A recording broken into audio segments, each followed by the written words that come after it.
तो hello friends, कैसे हो आप सभी लोग। उम्मीद है बहुत बढ़िया होगे। हम लोगों ने पिछले वीडियो में नेशनल मूवमेंट इन इंडिया का जो फर्स्ट पार्ट था उसको कंप्लीट कर लिया था। आज हम लोग इस वीडियो में सेकंड पार्ट के बारे में पढ़ेंगे, जिसमें हम लोगों ने पिछला वीडियो कहाँ पे ख़त्म किया था। पिछला वीडियो हमने ख़त्म किया था नॉन कॉपरेशन मूवमेंट के साथ। तो आज हम लोग पढ़ेंगे कि वो जो नॉन कॉपरेशन मूवमेंट जो स्टार्ट हुआ उसका पूरे इंडिया के ऊपर क्या इफेक्ट पड़ा और इंडिया के लोगों ने उसमें कैसे पार्टिसिपेट किया। तो सबसे पहले हम लोग बात करते हैं शहरों की, the movement in the towns. यानी कि सबसे पहले हम लोग बात करेंगे कि जो शहर के लोग थे उन्होंने नॉन कॉपरेशन मूवमेंट में किस तरीके से पार्टिसिपेट किया। तो सबसे पहले अगर हम लोग बात करें तो नॉन कॉपरेशन मूवमेंट में शहर के जो मिडिल क्लास लोग थे उन्होंने ज़्यादा संख्या में पार्टिसिपेट किया। The movement started with middle class participation in the cities. और बेसिकली कहाँ पर, सिटीज़ में। ऑब्वियसली बाहर टाउन की बात करें, टाउन क्या, टाउन तो मतलब शहर ही होता है। शहर के जो मिडिल क्लास लोग था उन्होंने क्या किया, इस एनसीएम को यानी national cooperation non cooperation movement को सपोर्ट किया। ठीक है। और इसकी वजह से क्या हुआ, इसकी वजह से लोग क्या करने लग गए, नॉन कॉपरेशन मूवमेंट के तहत लोगों ने अपने जो वकील वगैरह थे उन्होंने अपने मतलब अदालत जाना छोड़ दिया। जो दूसरे बच्चे स्कूल जाते थे उन्होंने स्कूल जाना छोड़ दिया। ठीक है। और भी जितने भी लोग जितने भी लोग ब्रिटिशर्स को सपोर्ट किया करते थे उन लोगों ने क्या किया, ब्रिटिशर्स को सपोर्ट करना छोड़ दिया। और कई लोगों ने तो अपने जो ट्रेडर्स थे उन्होंने ट्रेड करना भी छोड़ दिया।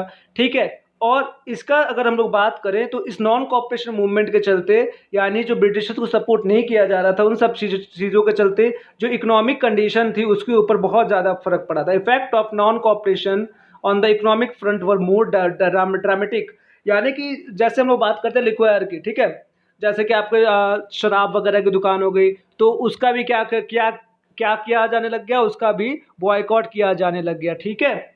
और उसके बाद तो ये सब चीज़ चल रही थी और गाड़ी बिल्कुल पटरी पर आ गई थी। और ऐसा बोला जाता है कि अगर नॉन कॉपरेशन मूवमेंट को अगर ऐसे ही चलता रहता तो हो सकता था कि 1920 में ही हमें आज़ादी मिल जाती। बट हुआ ये कि नॉन कॉपरेशन मूवमेंट में सब चीज़ें जहाँ पे बॉयकॉट चल रही थी उसी के साथ में एक बहुत बड़ा डीमेरिट था। वो क्या था कि नॉन कॉपरेशन मूवमेंट में ये बोला गया कि जितने भी आपके फॉरेन के क्लोथ्स हैं उनका बहिष्कार किया जाएगा। अब सिंपल सी बात है भाई, कोई भी फॉरेन क्लोथ अगर बहिष्कार कर रहा है, विदेशी कपड़ों का बहिष्कार कर रहा है, बॉयकॉट कर रहा है, तो भाई उसे कोई कुछ आपको कुछ कपड़े तो पहनने होंगे ना। तो बेसिकली किसके किसके लिए फोकस करेगा, वो फोकस करेगा कि इंडिया को कोई कपड़ा हो। तो इंडिया में इसके पास ऑप्शन था केवल एक, वो था खादी क्लोथ। और जो कि उस टाइम पर क्या था, उस टाइम पर बहुत ज़्यादा महंगे थे। और आपको पता है कि उस टाइम पर इंडिया की जो इकोनॉमिक कंडीशन थी इतनी अच्छी नहीं थी। तो ऑब्वियस सी बात है कि वो लोग खादी क्लोथ को नहीं खरीद सकते थे। तो एक पहला प्लान तो फ्लॉप हो गया। दूसरा प्लान इन्होंने बोला कि भाई ठीक है, आप इंडिया के स्कूल छोड़ दो, इंडिया का सॉरी ब्रिटिशर के स्कूल छोड़ दो और ब्रिटिशर के जो भी आपके वकील वगैरह है वकालत करना छोड़ दो। बट इसके अदर में मतलब इसके अलावा कोई दूसरा ऑप्शन भी तो होना चाहिए। ठीक है, सपोज मैं हूँ, मैंने क्या किया, मैं स्कूल जाता हूँ, ठीक है, ब्रिटिशर्स का, और मैंने ब्रिटिश का स्कूल छोड़ दिया, बॉयकॉट कर दिया। तो अब मेरे पास दूसरा ऑप्शन तो होना चाहिए ना कि भाई इंडिया में कोई ऐसा स्कूल हो या इंडिया में कोई ऐसा इंस्टीट्यूशन हो जिसको मैं ज्वाइन कर सकूँ। ठीक है, मैं खाली तो बैठ नहीं सकता। तो नो इंडियन इंस्टीट्यूशन, इंडिया में उस टाइम पर ऐसा कोई इंस्टीट्यूशन अवेलेबल ही नहीं था जो कि ब्रिटिशर्स की कमी को पूरा कर सके। इन दो को हम लोग लिमिटेशन में भी सकते। कई बार पूछा जाता है limitation of non cooperation movement. सबसे पहला खादी बहुत महंगा था, दूसरा इंडियन इंस्टीट्यूशन जो था वो अदर ऑप्शंस अवेलेबल नहीं थे। अच्छा, अब आगे देखते हैं। अब दूसरी बात है rebellion in country side. Country side में बात करें तो इसमें आते हैं आपके बेसिकली फार्मर्स और पीजेंट्स वगैरह। ठीक है, फार्मर और पीजेंट जो थे उन्होंने भी क्या किया, उन्होंने भी नॉन कॉपरेशन मूवमेंट में बढ़ चढ़ कर पार्टिसिपेट किया। कैसे, सबसे पहले हम लोग बात करते हैं उत्तर प्रदेश की। उत्तर प्रदेश का जो अभी एट प्रेजेंट में अयोध्या है, अयोध्या जहाँ पर राम मंदिर बना है ना, हाँ अयोध्या। अयोध्या को पहले क्या बोला जाता था, अवध। सबसे पहली बात तो अवध में क्या हुआ, अवध में, ये बहुत इंपॉर्टेंट नाम है, इसको ध्यान रखना है ना, कई बार 1 मार्क्स में पूछा जाता है ये, कि जो अवध का था, अवध के जो पीजेंट्स थे उन्होंने क्या किया, उन्होंने ब्रिटिशर्स के अगेंस्ट में मूवमेंट स्टार्ट किया। क्यों स्टार्ट किया, क्योंकि बेसिकली जो पीजेंट्स थे वो लोग ब्रिटिशर से बहुत तंग आ चुके थे। स्पेशली अगर हम लोग बात करें लैंड लॉर्ड्स की, तो लैंड लॉर्ड से वो काफ़ी ज़्यादा तंग आ चुके थे। वो लोग ऐसा कोई रूल चाहते थे जिसकी वजह से जो लैंड लॉर्ड्स है उनको जो टैक्सेस वगैरह है वो पे ना करने पड़े। क्योंकि पहले से पता है गरीबी में आटा गिले वाली बात, कि जो फार्मर्स की उनकी कंडीशन पहले से ही खराब थी। अब ऐसे में यदि वो लैंड लॉर्ड्स उनके ऊपर और दबाव डालेंगे और प्रेशर डालेंगे तो क्या होगा, तो वो लोग टैक्स वगैरह दे ही नहीं पाएंगे। तो इसके लिए क्या हुआ, इसके लिए बाबा रामचंद्र, बाबा रामदेव, उनसे याद रखना, बाबा रामचंद्र कहाँ पर, अवध में। इन्होंने क्या किया, इन्होंने एक पीजेंट मूवमेंट स्टार्ट किया। बेसिकली बाबा रामचंद्र के बारे में अगर बात करते हैं तो बाबा रामचंद्र क्या थे, एक सन्यासी थे। ठीक है, सन्यासी में साधु टाइप के इंसान थे। और बेसिकली ये क्या थे, ये शुरू आपने ऐसा बोला था कि जब उनका बर्थ हुआ बाबा रामचंद्र का, तो बर्थ के कुछ टाइम बाद ये कहाँ चले गए, फिजी, फिजलैंड है ना, फाइनलैंड जो है फिजी में चलेगा। फिजी में इन्होंने क्या किया, इंडेंटेड लेबर किया। इंडेंटेड लेबर के बारे में हालांकि आगे चैप्टर्स में पढ़ेंगे, पर मैं आपको बेसिक नॉलेज के लिए बता दूं, इंडेंटेड लेबर का मीन्स होता है कॉन्ट्रैक्ट। जैसे सपोज मैंने किसी पर्सन को मजदूरी में रख दिया और कॉन्ट्रैक्ट के लिए, और कॉन्ट्रैक्ट होने के बाद क्या करना पड़ेगा, उस कॉन्ट्रैक्ट को रिन्यू करना पड़ेगा। यानी मजदूरी तो करवा रहे हैं पर किस पे, कॉन्ट्रैक्ट के बेसिस पर। तो वैसे ही ये कहते हैं फिजी में 1 साल तक लगभग कॉन्ट्रैक्ट बेसिस पे रहे। उसके बाद ये क्या होगा, ये वापस इंडिया में आया। इंडिया में आकर इन्होंने अवध में पीजेंट मूवमेंट स्टार्ट किया।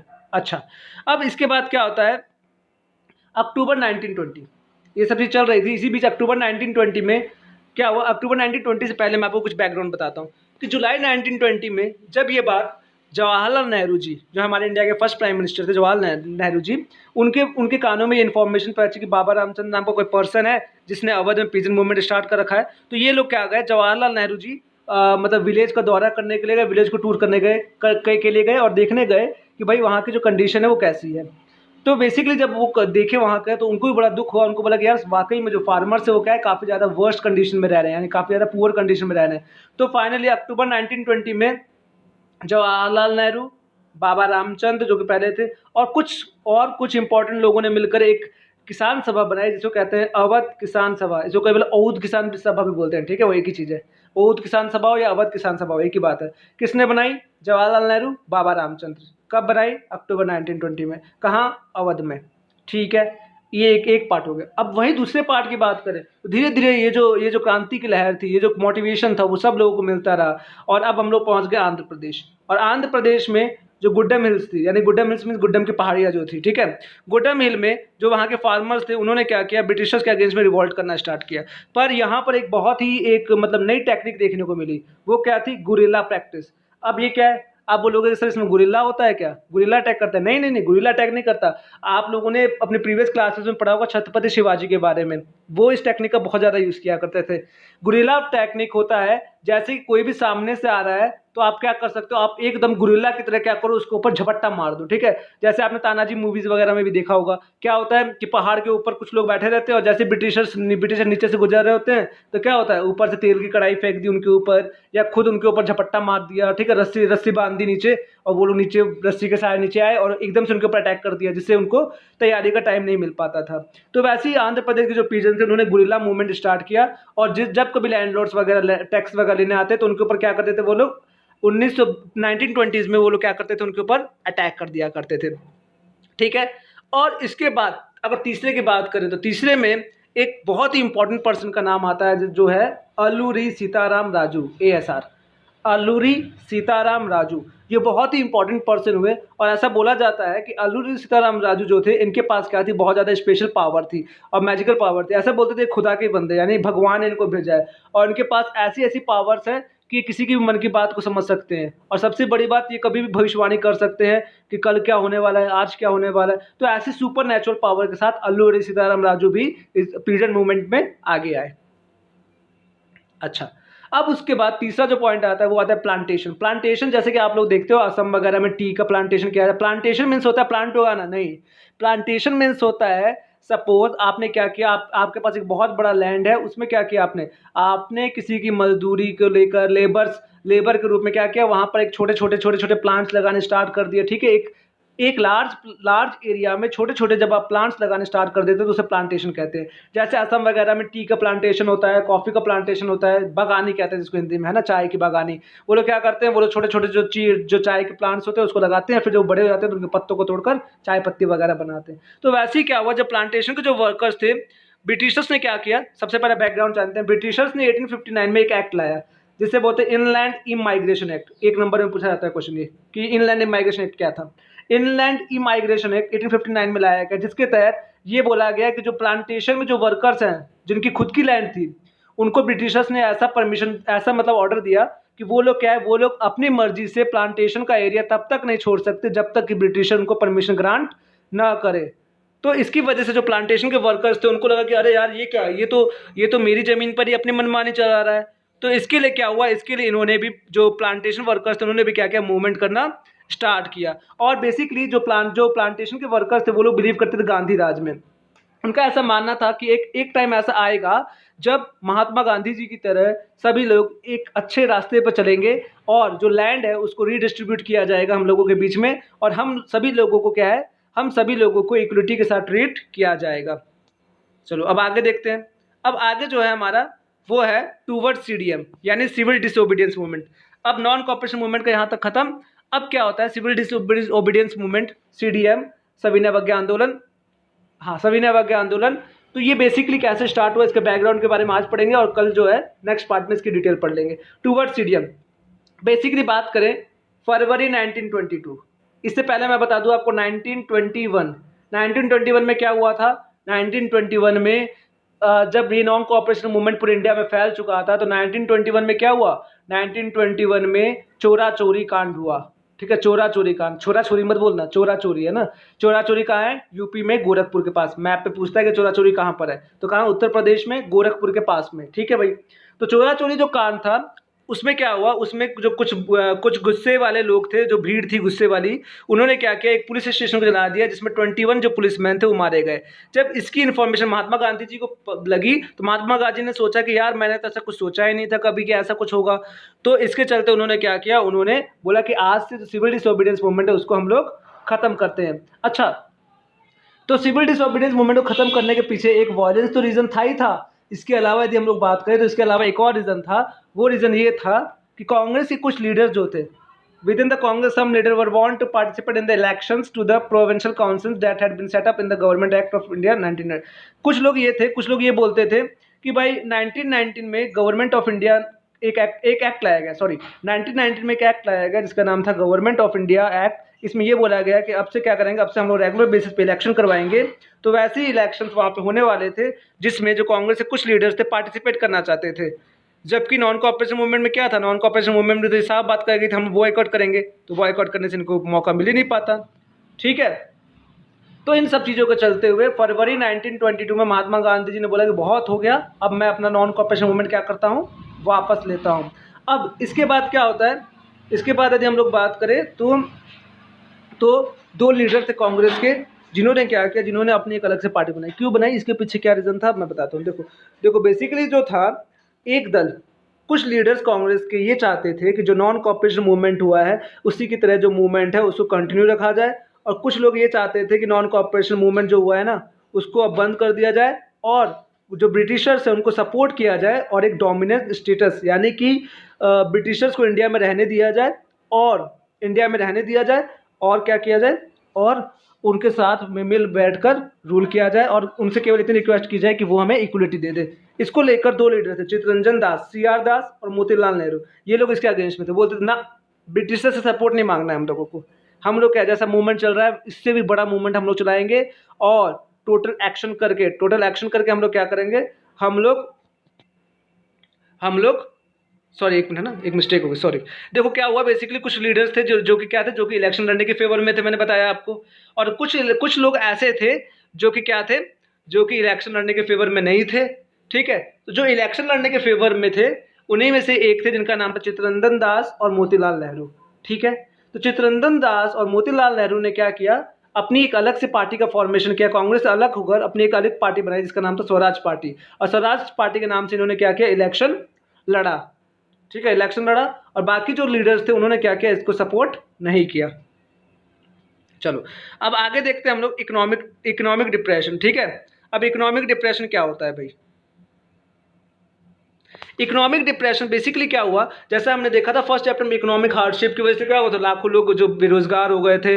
वैसे ही कुछ ऐसा हुआ कि पूरे वर्ल्ड में 1926 से बात करें, 1926 से 1930 के बीच में पूरे वर्ल्ड में एक बार और इकोनॉमिक डिप्रेशन आता है, जिसकी वजह से क्या होता है, जिसकी वजह से इंडिया का जो एक्सपोर्ट होता है, हाँ इंडिया का जो एक्सपोर्ट होता है वो क्या होता है, बिल्कुल ही बंद हो जाता है। ठीक है, जिसकी वजह से क्या होता है, जिसकी वजह से जो भी एग्रीकल्चर प्रोडक्शन वगैरह होते हैं वो क्या होते हैं, सॉरी जो एक्सपोर्ट वगैरह होता है वो बिल्कुल बंद हो जाता है। तो क्या होता है, तो जो इंडिया के जो एग्रीकल्चर प्रोडक्ट्स होते हैं उनकी डिमांड क्या होती है, फॉरेन के मार्केट्स में कम हो जाती है, जिसकी वजह से इंडिया में जो एग्रीकल्चर प्रोडक्ट्स थे उनके प्राइसेस क्या हो जाते हैं, काफ़ी ज़्यादा हाई हो जाती है। और फार्मर्स क्या है, फार्मर्स के लिए पहले ही गरीब थे, अब क्या होगा, ये इकोनॉमिक डिप्रेशन और गरीबी में आटा गीला कर दिया, और इसके साथ में फार्मर जो थे अब उनके लिए सर्वाइव करना बहुत ज़्यादा मुश्किल होने लग गया। अब ऐसे में क्या होता है, ऐसे में आग में घी डालने वाला काम हुआ क्या कि इसी टाइम पर ब्रिटिश में 1926 की बात है, ठीक है। 1926 में ब्रिटेन में इलेक्शंस होते हैं और इलेक्शन होने के बाद एक गवर्नमेंट आती है जिसका नाम है टोरी गवर्नमेंट, ठीक है। एक गवर्नमेंट है जिसका नाम है टोरी गवर्नमेंट। वो क्या करती है, टोरी गवर्नमेंट 1928 में इलेक्शन में जीतने के बाद 1928 में क्या करती है, एक कमीशन बनाती है जिसका नाम था सर जॉन साइमन। एक कमीशन था जिसका नाम था साइमन कमीशन। ये किसके अंडरशिप में बनाया गया, सर जॉन साइमन के अंडर में एक कमीशन बनाया गया जिसका नाम था साइमन कमीशन। और साइमन कमीशन 1928 में इंडिया आता है और ये बोला गया था कि साइमन कमीशन का इंडिया में आने के पीछे पर्पस जो है वो पर्पस बस इतना सा है कि वो ये देखना चाहते हैं कि इंडिया की जो कंडीशन है वो वाकई में खराब है या केवल इंडिया वाले अफवाह फैला रहे हैं। पर आपको सभी को पता है कि साइमन कमीशन जो 1928 में इंडिया में आता है उसका क्या किया गया, उसका बॉयकॉट किया गया। सभी लोगों ने उसका बॉयकॉट किया और सब जगह नारे लगाए गए, कौन से, go back Simon, go back Simon. और इनको रिवॉल्ट करने के पीछे क्या था, इनके अगेंस्ट प्रोटेस्ट करने के पीछे रीजन क्या था, क्योंकि साइमन कमीशन में एक भी इंडियन नहीं था। अब कोई इंडियन ही नहीं है तो वो इंडिया के बारे में क्या बता पाएगा, कुछ नहीं बता पाएगा। तो ये बिल्कुल ही सेंसलेस बातें थी। इसके लिए क्या हुआ, इसके लिए इंडिया के जो फ्रीडम फाइटर्स थे उन्होंने क्या किया, उन्होंने इसका प्रोटेस्ट किया जिसमें लाला लाजपत राय की डेथ हो गई। अच्छा, अब इसके बाद जो आज का लास्ट स्लाइड है वो है फर्स्ट राउंड टेबल कॉन्फ्रेंस। अब क्या होता है, अब ये सब चीज़ें 1928 में साइमन कमीशन वापस चला जाता है, ये सब चीज़ें हो जाती है। इसी बीच में क्या है, इंडिया का एक गवर्नर जनरल होता है जिसका नाम होता है लॉर्ड इरविन। देखो मेन विलन की एंट्री हो रही है, ठीक है। इसके बाद जब हम लोग सॉल्ट मार्च पढ़ेंगे ना तो उसके बारे में डिटेल में पढ़ेंगे। तो देखो क्या होता है, लॉर्ड इरविन जो है, लॉर्ड इरविन ने 1929 में अनाउंस किया, क्या अनाउंस किया कि भाई ठीक है, लंदन में एक फर्स्ट राउंड टेबल कॉन्फ्रेंस हो रही है, इसमें आपको पार्टिसिपेट करना है। तो कांग्रेस के लीडर बड़े खुश हुए, उन्होंने बोला चलो ठीक है, हम जो ब्रिटिशर्स हैं उनके सामने अपनी डिमांड को रखेंगे, बिल्कुल सही है। तो बेसिकली लॉर्ड इरविन ने 1929 अक्टूबर 1929 में फर्स्ट राउंड टेबल कॉन्फ्रेंस में ये बोला कि इंडिया को हम लोग फ्री तो नहीं करेंगे, पर इंडिया को हम लोग क्या दे सकते हैं, डोमिनियन स्टेटस। यानी कि इंडिया में ब्रिटिशर्स तो रहेंगे, पर अगर इंडिया के लोग चाहे तो वो अपना खुद का कॉन्स्टिट्यूशन बना सकते हैं और हम लोग उनके साथ इक्वलिटी का ट्रीटमेंट करेंगे, ठीक है। तब जो इंडिया के कांग्रेस के लीडर थे वो लोग क्या थे, वो लोग इसके अगेंस्ट, उन्होंने बोला कि ना, हमें तो पूरी आज़ादी चाहिए, हमें कोई डोमिनेंट स्टेटस नहीं है, हमें तो जो दुश्मन है वो घर में चाहिए ही नहीं, हमें तो ब्रिटिशर्स आप हमारे घर से भाग ही जाओ, पूरी तरीके से भाग जाओ, ठीक है। तो बेसिकली बात ये हुई कि आपको पता है कि इंडियन नेशनल कांग्रेस में दो पार्ट थे, रेडिकल्स, लिबरल्स, जिनको हम लोग एक्सट्रीमिस्ट और मॉडरेट बोलते हैं। एक थे जो वायलेंस पे बिलीव करते थे, जिनको हम रेडिकल बोलते थे, और एक थे जो कि मॉडरेट थे, यानी कि जो नॉन वायलेंस पे बिलीव करते थे, उन्हें हम लोग लिबरल बोलते थे।